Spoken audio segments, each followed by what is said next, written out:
Now, the rest of the story.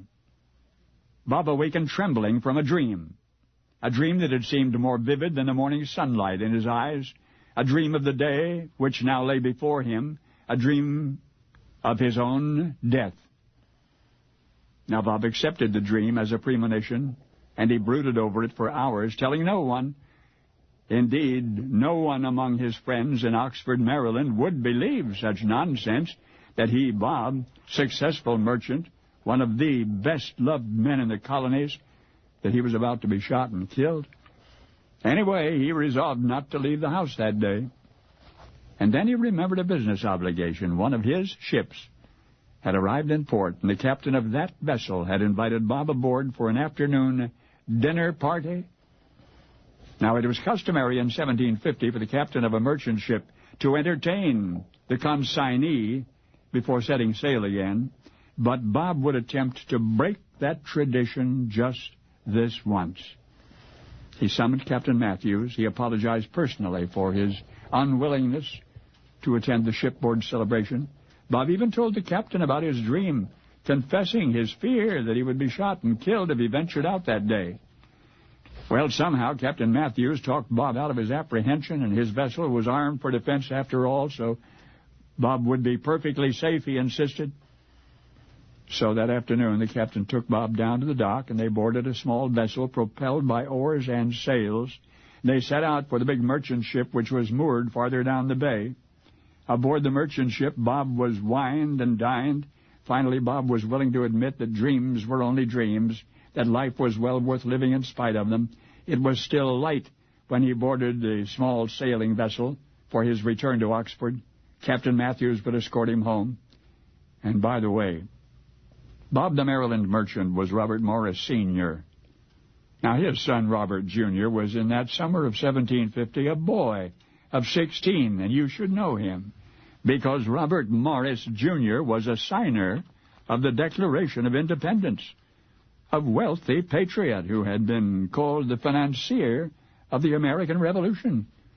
His money had sent George Washington to Yorktown to force the surrender of General Cornwallis, and the foundation upon which Robert Morris, Jr. built his fortune was $7,000 that he inherited from his father. The beloved Maryland merchant you've already met, the man who dreamed of his own doom. Oh, yes, Robert Morris, Sr. really did lose his own life that summer day in 1750. He really was shot and killed. It happened after he left the merchant ship and boarded the small ship-to-shore vessel. It happened as he was sailing away. Now listen, there's another 18th century tradition I neglected to mention. On departing a merchant ship, the merchant consignee was always saluted by the ship's cannon, and Robert Morris, Sr., aged 39, was not quite beyond the cannon's range. Paul Harvey, are you saying? Yes, his own ship saluted him to death. Now you know the rest of the story. And now for the rest of the story. Many people have had premonitions that they would die, but those who actually died under circumstances similar to their premonition are rare. To die on a specific date, as per a premonition, is much rarer. But it happened to Bob. As a historian, I searched for primary sources for the details of this accident, but came up empty-handed. I began to doubt Mr. Harvey's story. Then I found concrete proof that the story was fact. Well, marble proof. In 1750, Robert Hunter Morris was buried in White Marsh Cemetery just a few miles north of Trapp, Maryland. Carved in the marble slab which covers his grave are these words: "In memory of Robert Morris, a native of Liverpool in Great Britain, late merchant of Oxford in the province. Punctual integrity influenced his dealings. Principles of honor governed his actions with an uncommon degree of sincerity. He despised artifice and dissimulation. His friendship was firm, candid, and valuable, his charity frequent, secret, and well adapted, his zeal for the public good, active, and useful. His hospitality was enhanced by his conversation, seasoned with cheerful wit and a sound judgment. A salute from the cannon of a ship, the wad fracturing his arm, was the signal by which he departed, greatly lamented as he was esteemed in the 40th year of his age, on the 12th day of July, MDCCL. Here is a breakdown of those Roman numerals. M represents 1,000, D is 500, the two C's are 100 each, and L is 50. Add them up and they equal 1750.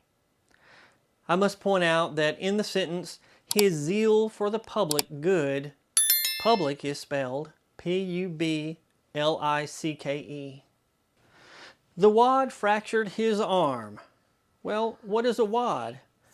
To understand how this accident happened, we must look at the firing of a cannon, and for the occasion I'll wear my tricorn. Rarely get called to wear a tricorn these days.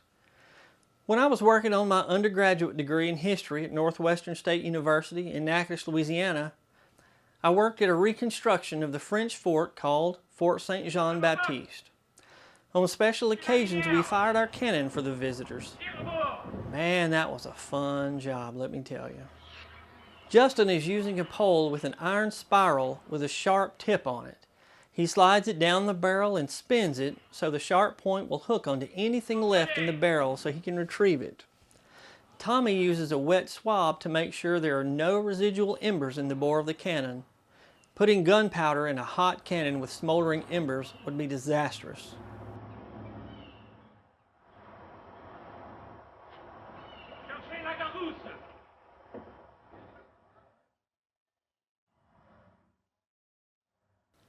That's me coming from the right side of the screen. I was the powder monkey. I kept the load of powder in a chest several feet away from the cannon for safety. Justin takes the load of powder, which originally would have been in a small cloth or paper pouch, but we wrapped it in aluminum foil. With the load in the bore, the wadding, which in the 1750s would have consisted of tightly wound rope, would have been placed in the bore.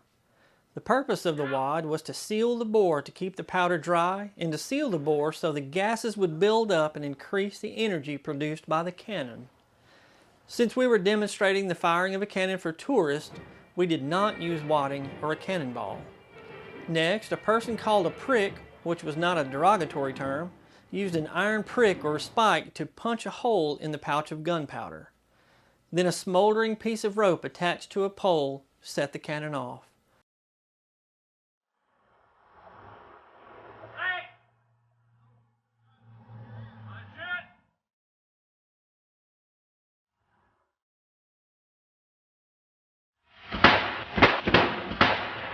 The process repeats for the next round.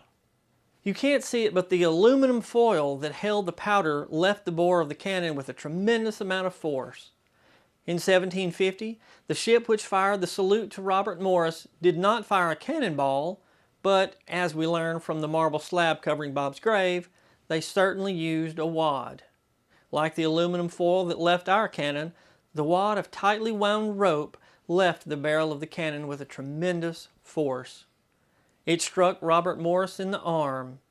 He died of what they called blood poisoning, which was probably an infection. Today, we can only honor Robert by visiting this, the grave of the father of a founding father. Isn't it ironic that an attempt to honor the man killed the man? I'm Brad Dyson. Thank you very much for watching. And as Paul Harvey would say, good day.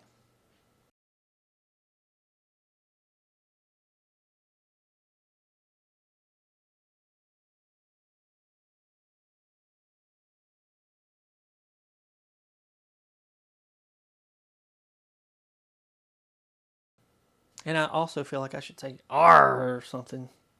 Should I say R? Yeah. Come here. Can you say R?